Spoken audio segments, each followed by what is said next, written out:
कर रही है और आप भी कर रहे हैं, तो फिर फर्क क्या है? अगर सारी दुनिया के पास सिनर्स बाइबल है और आपने बाहर दिखाने के लिए होली बाइबल आपने अपने सीने के साथ लगाई हुई है, आपने बगल में दबाई हुई है, घर में रखी हुई है, खुदा के घर में भी आते हैं, लेकिन इसके बावजूद नाक आपने नाक जबरदस्ती उसमें से मिटा रखा। क्या फर्क है आप में और दूसरे लोगों में?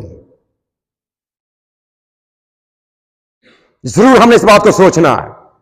यह चैलेंज है आप लोगों के लिए, हर एक के लिए। खुदा की डिमांड वफादारी है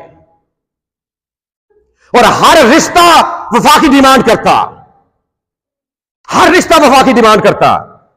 और जब उसमें वफा नहीं होगी, और अक्सर औकात ना, अगर आप मलाकी नबी का सहीफा पढ़ें ना, तो खुदा वहां पर कहता है मुझे तलाक से नफरत है।